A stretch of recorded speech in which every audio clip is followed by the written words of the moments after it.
When a nuclear disaster strikes, it's not the blast that kills you, but the fallout that follows. Imagine a blinding flash of light in the sky followed by a deafening explosion. You hear a cry from afar. It's a nuclear blast. Hide.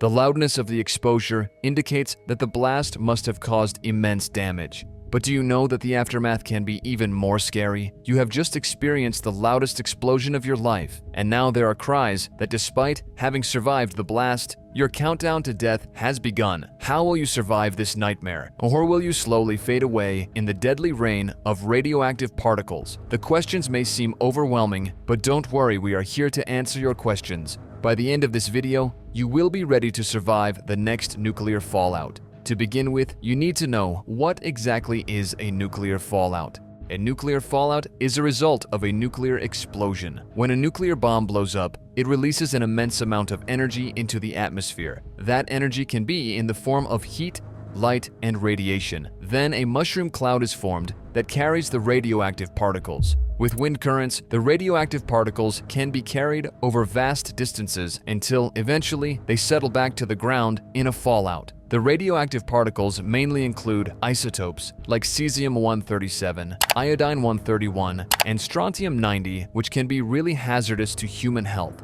Depending on the scale of the explosion, the fallout can extend to large geographical areas. This means a nuclear fallout can affect you even if you are very far away from the region of the explosion. That is why nuclear fallout is considered a global concern, and it can affect masses for longer periods. The next question is, what happens in a nuclear fallout? There are stages of contamination and exposure during a nuclear fallout. The first stage is obviously the explosion, which generates massive heat and light, followed by a shockwave. And that shockwave has the intensity to cause massive destruction. Then the real game begins. When the radioactive materials from the explosion come in contact with humans, they cause serious health concerns. The ionizing radiation can damage the DNA of living organisms. The radiations released are at a very high level, and even short-term exposure to them can cause acute radiation sickness. The symptoms may include nausea, vomiting, diarrhea, and sometimes even death.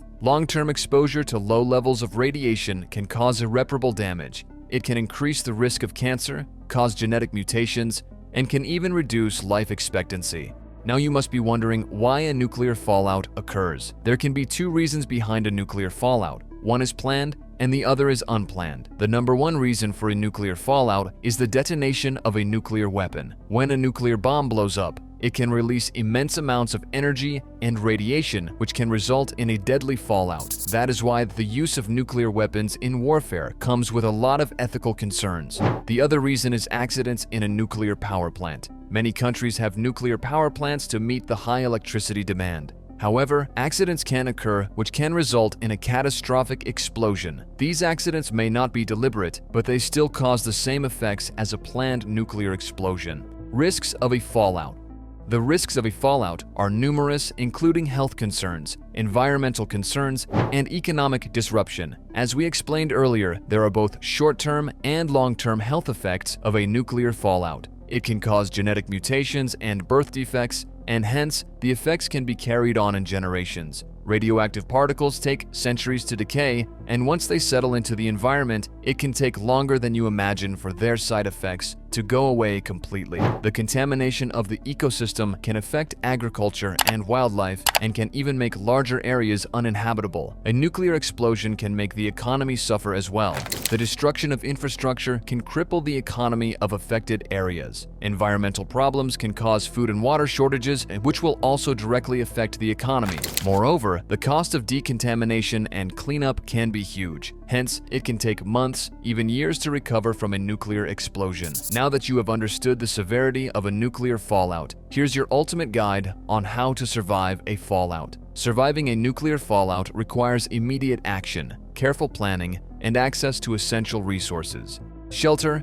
A mere wooden table would not be able to keep you safe from radioactive emissions, so don't try hiding under one during a fallout. You need to find a sturdy building with thick walls and preferably a basement which can decrease radiation exposure, and you should do it as soon as the explosion hits, because the fallout can begin almost immediately. Your priority should be to reach home and seek shelter there. But if you are caught outside and cannot find any building near you, seek shelter in your car and don't leave the windows open. If even a car isn't available, try hiding behind a strong support and lying down on the ground, covering your eyes, ears, and mouth. Stay indoors. You never know how long the exposure can last, so it is best to stay indoors. Avoid going out for at least 24 hours after the explosion, since the radiation levels in the first 24 hours can be the highest. For added protection, try to stay in a room with no windows. If possible, you can even reside in your basement to limit exposure. If going outside is inevitable and you need some important medication or food, you should wait until the dust has settled. Wear a mask, gloves, thick clothing, and boots to limit exposure. And as soon as you get back, discard the clothing outside. Don't let any contaminants enter the shelter. Seal off openings. You need to limit exposure to the outside as much as possible. If you live near the area of explosion and there is a lot of dust outside your house, there is a great chance that the dust is radioactive. So, try sealing off any openings in your shelter, such as doors or windows. Even the tiniest particles can emit the strongest radiation. Hence, it is important to not let the contaminated air inside. To prevent the radioactive dust from settling in, you can use duct tape, plastic sheets, or even thick curtains to cover vents. Decontaminate. Once you have settled in a shelter, you need to decontaminate. If you are outside after the explosion, your clothes or shoes are highly likely to have been contaminated. Take off any contaminated clothing and use soap and water to clean yourself up. Blow your nose and clean your ears and eyes thoroughly. Conditioners or lotions can trap radioactive particles, so avoid using them. Put the contaminated clothing in a sealed bag and discard it right away. If you are not worried about the water running out, it is better to take a warm shower to help get rid of any contaminants. Stock up on essentials. You can never predict a nuclear fallout, so it is best to always have a stock of essentials at your home that could last you at least a week. Non-perishable foods like canned food, snacks, and energy bars can be your saviors in such situations, so you need to stock up on them. In addition to food, the most important thing to survive is water, so you need an ample supply of water. Store the water in sealed containers to prevent contamination. The third most important item is medication. You need to have a first aid kit, which should include bandages, pain relievers, antibiotics, and medicines that could help you manage the symptoms of radiation sickness. Following the explosion, there can be power cuts, so always have a battery-powered flashlight, extra batteries, and battery packs. You should also try getting a backup power generator to save you from the trouble of having to survive without electricity in a global crisis. Stay informed. Staying informed during any emergency, especially during a nuclear fallout, is important because the authorities or the rescuers might be sharing the intensity of the explosion, evacuation routes, and decontamination procedures. So, communication is vital. You can use a battery-powered radio or any other communication device to stay updated. Moreover, it will be easy to ask for help if you have a communication device on you, so always try keeping one. As much as staying informed is important, excessive or repeated exposure to media can be stressful, so don't dwell on the news too much. Just listen for any updates regarding the situation.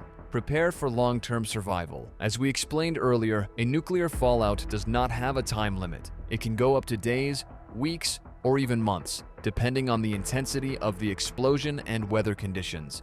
Hence, it is crucial to prepare yourself for long-term survival. You need to find a reliable source of contamination-free food, water, and medical supplies. If you are in an area with heavy contamination, you might have to consider relocating to a safer location. But you will have to do everything quickly to minimize the radiation exposure and health risks. Psychological preparedness. The impacts of a nuclear fallout don't just affect the body, they affect mental health as well. Dealing with the after effects can be challenging for one's mental health, so it is necessary to keep your emotions in check. Try maintaining a positive mindset, and in times of distress, it is important to stay connected to your loved ones. If a survivor suffers from traumatic disorders, they shouldn't shy away from seeking therapy from mental health professionals. To promote emotional well-being, you can even try taking part in activities like meditation, exercise, and community service. And that is it. You can survive a nuclear fallout just by following these simple guidelines.